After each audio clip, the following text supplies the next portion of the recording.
alongside Nate Burleson, Peter Schrager, and Kyle Brandt. I still think you have to say the QuickBooks part faster. Sure. It's quick, and I'm into it. You like it? Hell yeah, I do. QuickBooks, I hope they don't mind. It is Thursday, the third hour. Things are going to get a little crazy. I've got a hand warmer, and Strix has new hair. There we go. Here we go. Let's get to it. Here, playoff run. Let's run. Let's do it. Playoff run. Let's do it. Part of one of my favorite segments we do on the show each and every week on Thursdays to preview the game is Throwdown Thursday. Give me a gong. Give me a gong. There it is. Week 11. He gong. He gong. Gentlemen, we have a great slate of games going on. Let's dive into some of the best matchups of the weekend, shall we? First up, we're going all the way to Monday Night Football. The 9-1 Chiefs taking on the 9-1 Rams. It's going to be awesome. It's going to take place in LA, and it's two great offensive maestros coaching from the sideline. But I would like to note, guys, which coach would you rather have leading your team's offense? Is it McVay, or is it the guy that you were just talking about with Tyreek Hill drawing up those plays, Andy Reid? I'm a big fan of Sean McVay. I'm a McVay guy. If I was in the league right now, I'd be beating down the door of the Los Angeles Rams because it's exciting. You're setting up the okie doke, Nate. I know it. I know where you're going. But I will never pick Karate Kid over Mr. Miyagi.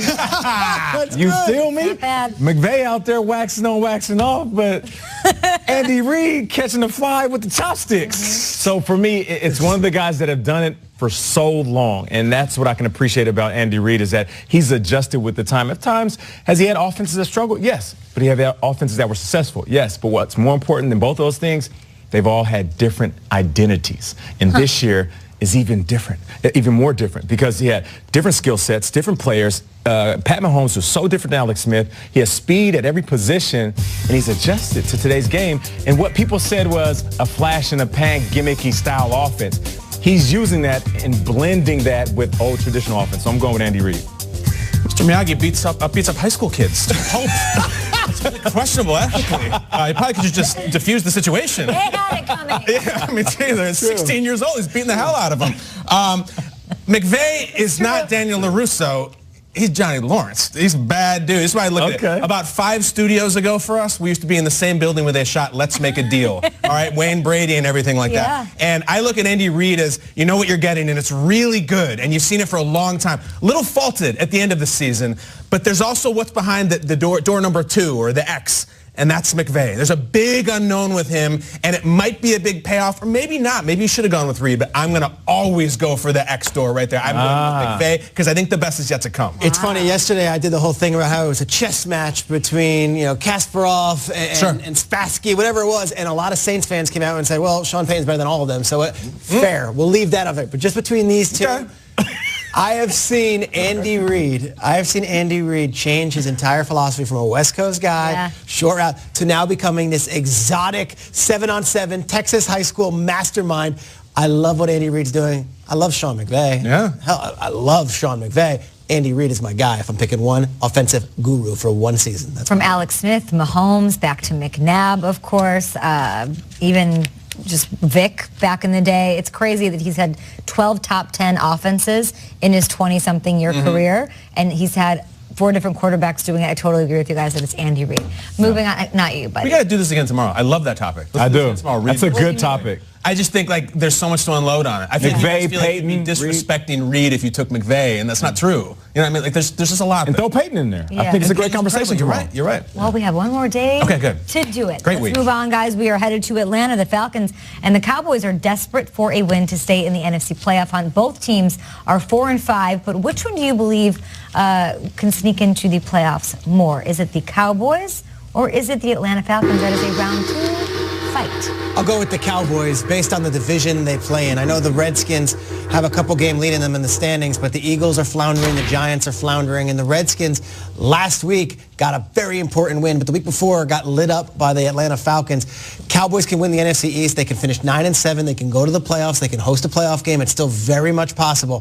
The Falcons in that division with Carolina and New Orleans, good luck, guys. A wild card, maybe the second wild card is your best bet. I agree with Peter. If you're looking for a playoff contender, it's like looking for a house. Location, location, location. That's why I live next door to a liquor store. But I think that given the NFC South versus NFC East, you have to just take the Cowboys. They're floundering. They're begging to have that division won by somebody. I'll go with Dallas. I'm dismissing the NFC South, NFC NFC East conversation. I'm dismissing the playoff scenario. I'm just going purely with the resume over the last couple of years. So I'm still sticking with the Atlanta Falcons. I know they've had some highs and they've had some lows this year. Very confusing to watch them because you don't know exactly what you're going to get. But the simple fact is they know what it's like. And they've tasted that sweet taste of postseason the last couple of years, and I don't want to dismiss that. I think they still have a chance. Given the injuries with the Redskins, you got to give it to the Cowboys with that division. I think they have an easier chance of getting back in, therefore a better one. All right, moving on. We are talking Thursday night action. You have Aaron Rodgers, you have Russell Wilson. Which one of these guys do you think will have a Lombardi next? Who has the best chance to win the thing sooner? It's crazy. Aaron Rodgers is the best quarterback I've ever seen. I'm going to go with Seattle. I'm going to go with Seattle because they're retooling on the fly. This is supposed to be a 4-12 year for Seattle, and Pete Carroll's coaching his butt off. They played the hell out of the Rams twice. I know they lost both games, but the future of Seattle is going to be against McVay and Goff and Gurley. I know they didn't beat them this year, but I like their chances there more than I do right now with a Green Bay Packers team that, unless they start turning this thing around fast, I don't even see them in the NFC North. We're in a day and age where quarterbacks can play 20 years. And I get it, but Aaron Rodgers has been in 10 years. So you don't know what's going to happen moving forward. There's a whole bunch of different variables that can come into play. Yeah. Staying healthy, the surrounding players, superstar players that want to go to Green Bay. Seattle's a different deal. Russell Wilson's only been in the league 6 years. We forget all of the success he's had. So who's going to win it sooner? I feel like they're retooling at the right time. For the first time since they had left, since Marshawn Lynch has left, they got a running game. Yeah, and that defense is still there. So I feel like it's going to be Russell Wilson. They're getting back to what they used to do best. And you got to think, Schrags, with all the veterans that'll soon be departing on that team, that's a lot of cap space.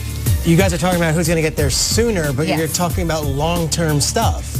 Sooner, the Packers are more built to win right now. Like, the Packers have veteran guys. The Packers have Jimmy Graham. They have Clay Matthews. They have veteran players around them that have been through it and have, won Super Bowls. And Aaron Rodgers is right now that guy. The Packers have a better chance in 2018. So who will get there over the next 5-10 years? And you're talking about veteran guys and cap space, and that's all great for March and April. I'm talking about right now, the Packers, to me, have a better shot of making a run in 2018, getting the playoffs and flipping over the apple cart and saying, we're here to play.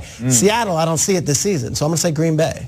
Flipping over the apples, huh? Is that a shot at Washington? That might have been something. Interesting.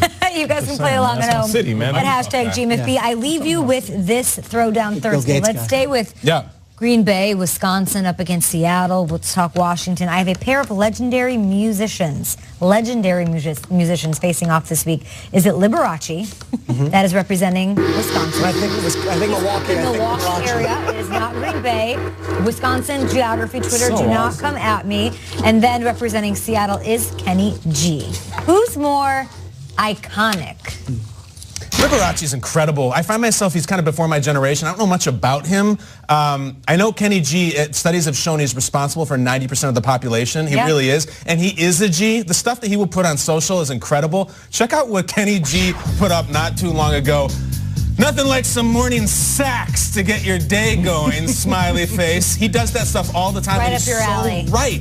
He's right up the human race's alley. People love it. He plays that little saxophone thing, and magic happens. I respect it. Yeah, listen, the saxophone, it works magic. Think about it. I got 3 kids because of Kenny G. That's what I'm saying. That's what I'm saying. You put on, like, not to get in the weeds or in the sheets here. You think you put on this guy's like women just in awe? Women, men. It's not my wife, it's me. What do you have, Peter? The 1950s. Got it from watching you, Dad. You got it from watching you, Dad. 1950s, 1960s, 1970s. The highest paid entertainer in the world was not Elvis Presley. It was my man Liberace. I'm going with Liberace. He's about that stuff. I got Liberace.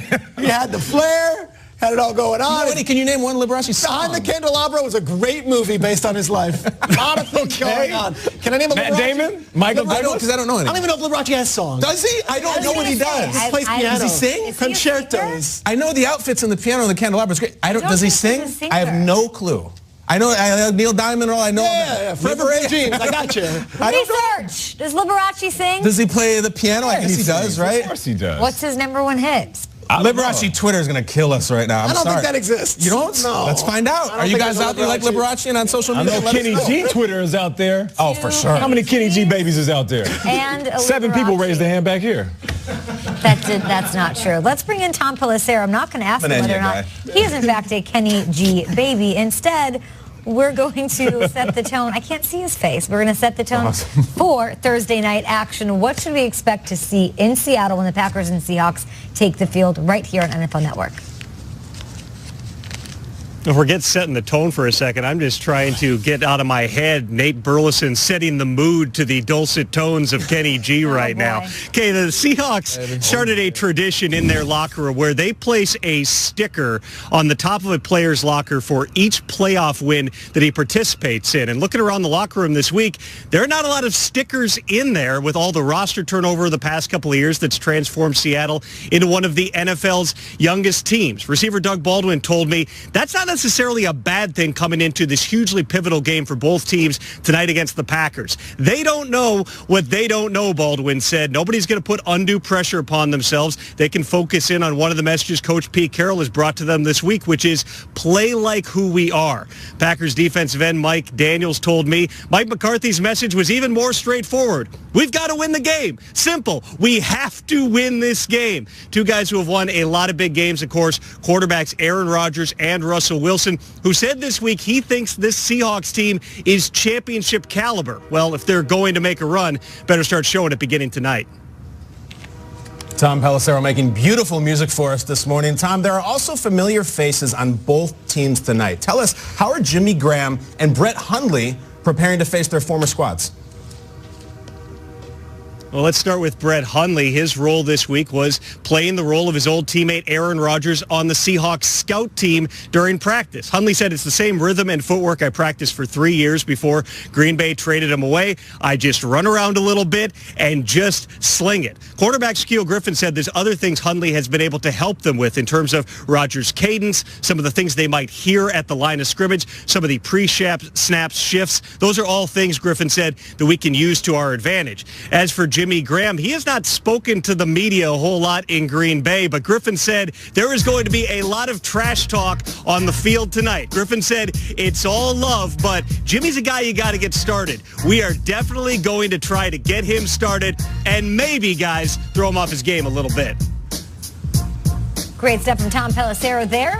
We'll be talking to you all throughout the day here on NFL Network, counting down to that game. And I did look it up. Liberace, I don't know that he sings. I think he's just a pianist. Okay. He was the greatest showman ever. I'll have to YouTube some of his performances. I did find out he's half Polish. His name's Władek, which is like Walter in English. So I'm now on Peter's side. That's more than I knew 5 minutes ago. Liberace. I mean, if you think Cam Newton shows up to events looking cool, you have no idea how Liberace would show up on stage. It was the greatest thing of grandeur you could ever imagine. Is that right? Yes. And you think he's better than Kenny G? Kenny G's got a saxophone. Liberace's got the 88 keys, baby. He was tickling the ivories. It was unbelievable. I think you just heard Lib and jumped on it, Peter. Typical. We'll be back after this on Good Morning Football. 2 of the games electrified.